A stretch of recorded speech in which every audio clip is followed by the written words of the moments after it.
I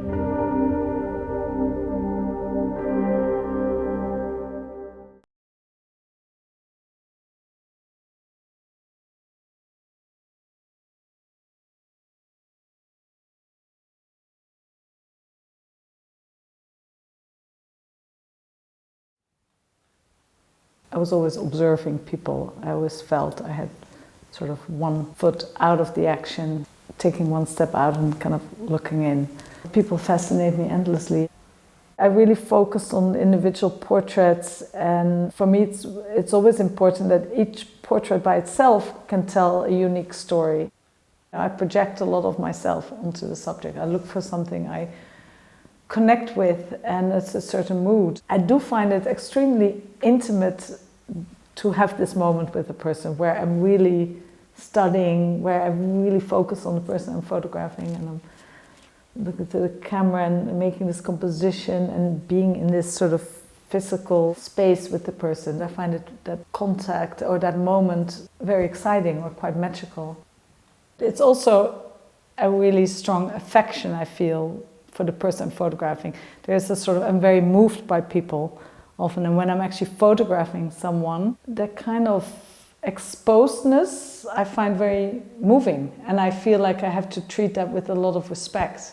And it's sometimes, especially with some commissioned work where you get to photograph someone that you might not have picked yourself, who is not the easiest subject, which has nothing to do with looks, but some people are just more difficult to capture with a camera, or they're better at being filmed and less with a still, to be photographed. It's more challenging. And then I sometimes do have to resort to what I would say my trick box or tricks. But that sounds like it's not sincere. It's more that I find solutions that will work. Would do maybe more an environmental portrait and really do a tableau where the person is connected to the space. And yeah, it depends of the situation a little bit.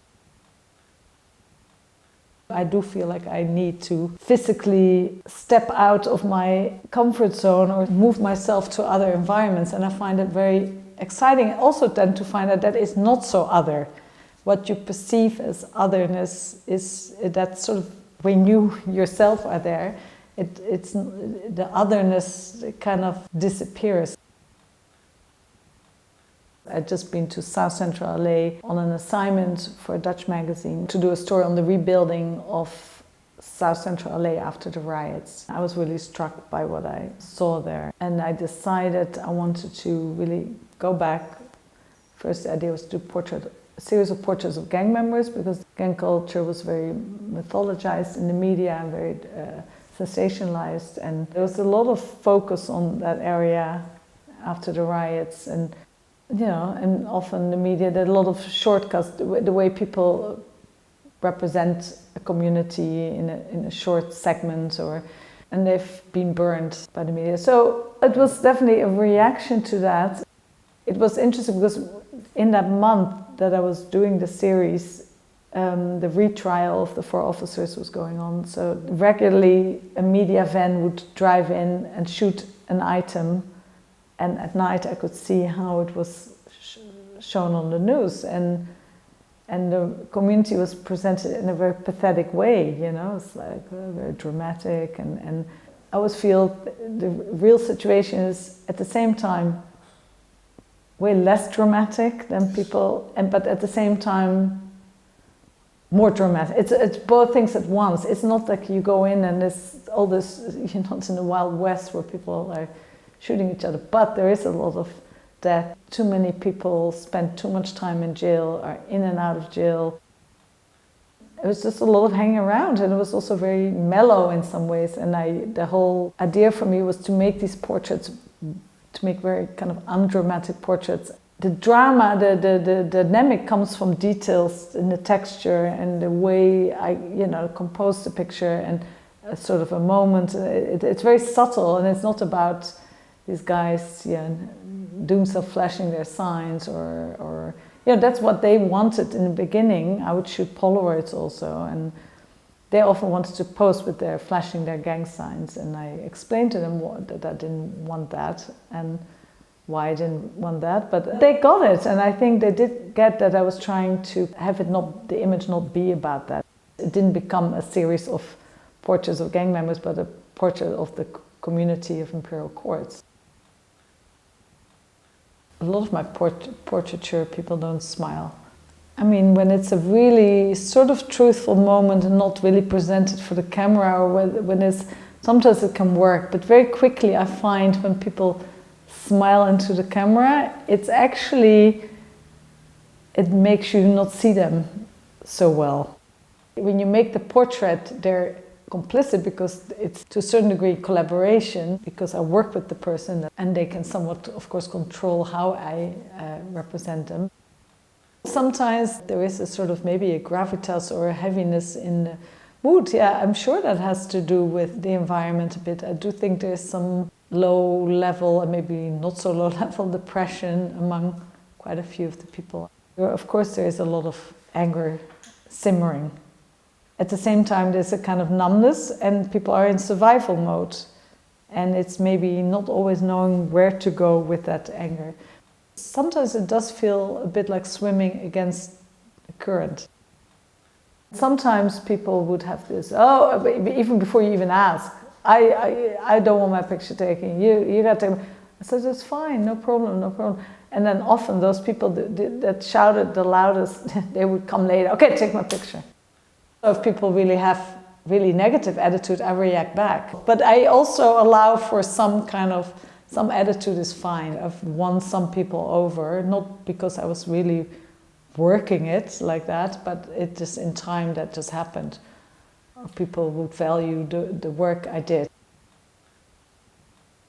Ultimately, it took me 15 years before I decided to return, to do more work. I stayed in touch, I brought people prints, but after a couple of years, the pictures started to acquire a story and things happened to some of the people in the images.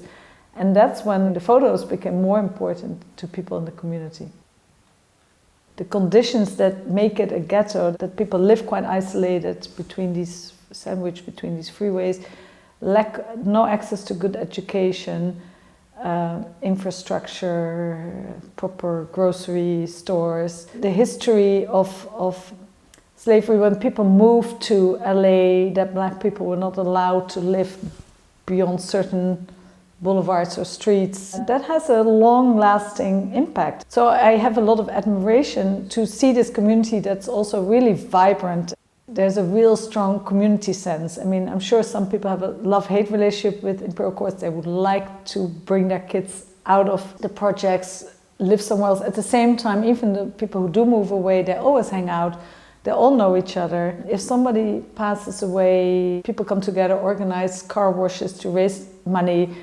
It's more community than I've stayed in many parts of LA than I've ever encountered in other areas.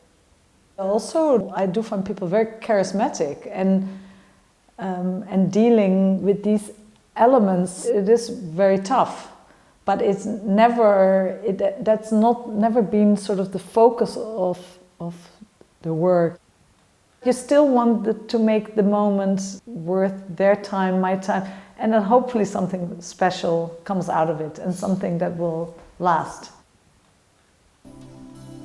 I'm sure anybody would find that interesting. With the same camera, I photographed mothers and daughters at the same age, and fathers, daughters, and same people again so many years later, or one woman I photographed with her baby and you see her on the lap of her dad as a baby in '93. And because it's done with the same camera, you get this really, I mean, I would find it intriguing to see a portrait of my mother photographed with the same camera as that I'm photographed with, you know, to have that next to each other. And it's I think it's something people, yeah, it's quite intriguing. For me also, the Imperial Courts, it transcends that, the race issue. It's there, but I ended up there. I've created this portrait of this community. There's now many generations, and what it means to them, I think, goes beyond the whole, okay, now we have a non-stereotypical representation of our community in the outside world. For them, I think it's more, maybe more personal with the work. I was new in America, I'd only been there a few years. So it's also getting to know this country where I moved to. I mean, the history of slavery and the race relations, they're at the center of everything in America, and also of what is really flawed. Of course, at the basis there is concern about some social issues or injustice, but then it also just becomes about making individual images that can tell its own unique story. So it's never that the person is just an example of like an Imperial Courts or someone living in a black ghetto in Los Angeles. It's ultimately also about the human condition. The sense of community is something I recognize from how I grew up here. I feel very rooted, and it's something I really value, my relationship with my high school friends, with my family here, the familiarity. And that's something I think I connect with. In some ways I do find it quite, yes, foreign. It's less foreign than some other places I've been. And also, it's just the personal encounters that has an impact. You carry that with you.